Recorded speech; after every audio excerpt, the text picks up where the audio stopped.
YouTube, it's me, Ashley, a girl and her flowers, and welcome back to my channel. Hope everybody's having a good week so far.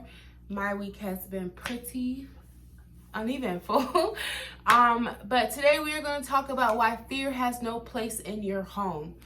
But before we get into that, I wanted to tell you guys about some books that I have been reading, or I just got from the library yesterday, and I kind of have almost done one and I started another. I love to read. It brings me so much joy, and I am one of those people who firmly believe we never stop learning and there's never enough knowledge for one person to have, and you can always know more.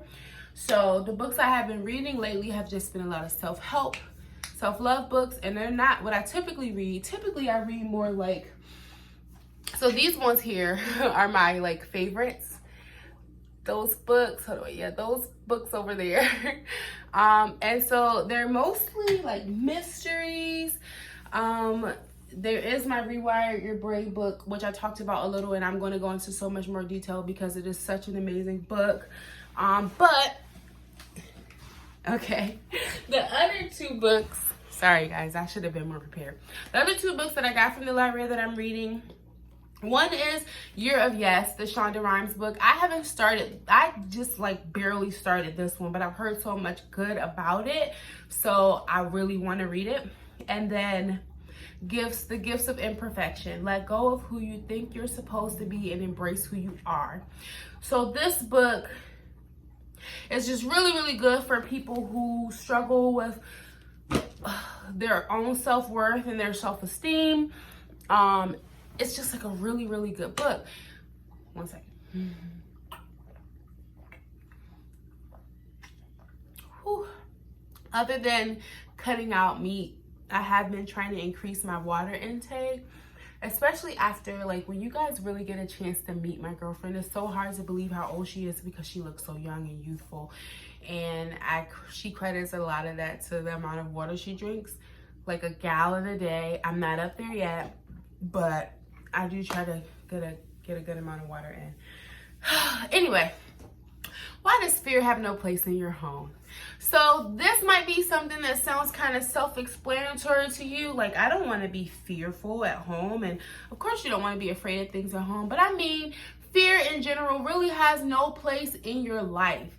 Fear does nothing but create more negativity. Back to my, negativity, but fear creates so many different feelings inside of us that we don't even realize that the fear is creating us to become negative people, to do negative things, and to kind of take over what our purpose is in this life. So they kind of relate to each other, and I know everyone has their own, how you feel about the word fear. You may say you're a God-fearing person, or you fear no one, or however you address fear. I personally, this is probably the most that I've said the word fear in my home, because I don't even like to say the word in my home.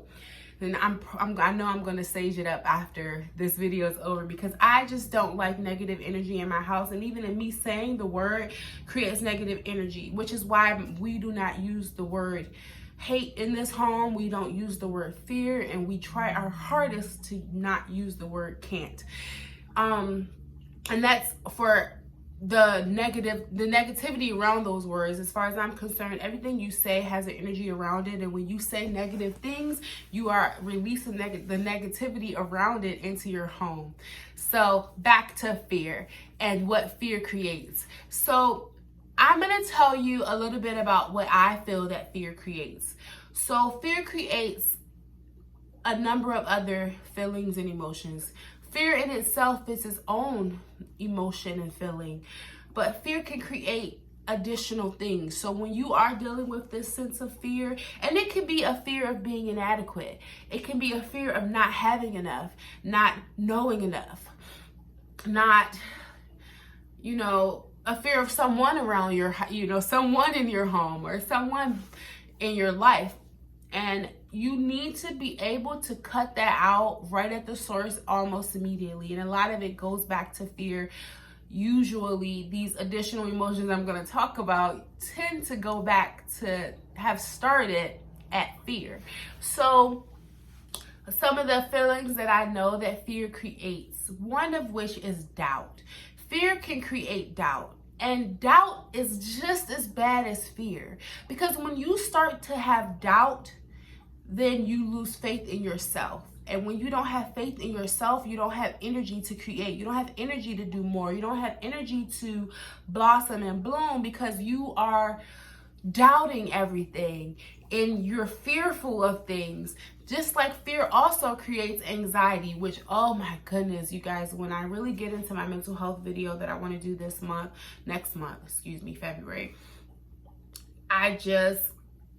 anxiety. That's like, it's going to be another entire video on its own, separate from my depression, because my anxiety has just been, oh my goodness. But when I sit down and evaluate why I'm anxious about things, it tends to go back to me being fearful of something. Me being fearful of failure has caused me to be anxious and makes me it has me like up in arms and not able to complete things because I am so anxious that the fear has almost debilitated me. Fear can also create lack of energy. I don't really know how to term it, not lack of energy, but fear can almost make you a sloth. People who live their lives in fear are the ones who don't want to get out of bed. And what you fail to realize is that when you have allowed fear to become a debilitating thing to the point where you don't want to get out of bed, you have given fear the power, which we have already discussed about how we give our powers to things that we shouldn't give them to. But when you're laying up because you're anxious or you're scared of what can happen, that's the fear taking over you. And when you focus on what it is that you're fearful of, 9 times out of 10, that is what you're going to get. Because your energy is going so into this one thing and the fear of it happening that it has to happen because you've given it so much energy. You've created so much energy around this thing that you are fearful of. And now the fear is like almost automatic. I just realized my phone was on the charger. And when I do videos with my phone on the charger, sometimes it makes a delay in speech. I'm going to be so sad if there's a delay. But anyway, let's just be positive about that. There won't be a delay. So back to fear, even that just now. And I feel like that was probably a good example of how I have taken on fear. That was perfect. It was timed so good. So I'm just going to give you the biggest tip that has helped me conquer a lot of fear. And that is to fight fear with nothing but positivity. As your resident positivity pusher, your positivity dealer, the person who's always just going to be saying the word positivity all over and over on your YouTube screen or your TV or your phone or however you're watching it. I fight fear with positivity. I do not give fear. I have allowed myself a 5 to 10 second allowance of fear. And that might not sound like much, but when you have given yourself that amount of time limit, it passes so quick and you are able to redirect yourself just like just now. Almost immediately, as I noticed my phone was in the charger, I created a fear of that delay in the speech. And then I focused my energy on that. But immediately I had to go, oh, no. But it's not going to be that way. It's going to be fine. And you're guys are going to watch this video and be like, oh, I wonder, what? As you can see, there was nothing for me to fear because I didn't give that fear more energy than it needed to have, which was that 5 to 10 seconds. So give yourself a time limit. It doesn't have to be 5 to 10 seconds, especially not immediately. Maybe you need 30 seconds to deal with your fear. Maybe you need a minute. Maybe you need no more than an hour. Because every second that you give to fear is a second that you take from yourself. And if you look at it that way, you go, I could be using this time for myself, and I'm choosing to allow fear to have control over that, and that doesn't make sense. And so let me redirect. And that's what you just need to do. So the moral of this story is fear has no place in your home, in your heart. Fear is a creator, a catalyst of nothing but more negativity. And some people can feed fear or use fear to feed their energy to drive to do more. But I'm telling you that it's not the fear.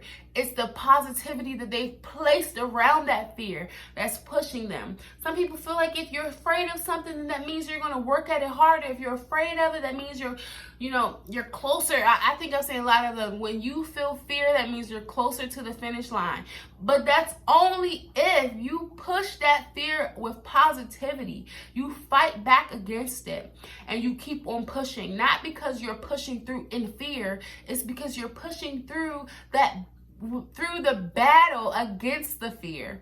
So that's really all I needed to say to you guys today. I'm pretty sure that point is well addressed, and that is fear has no place in your home. So it's time for me to have lunch now, and I will see you guys next time. Mwah.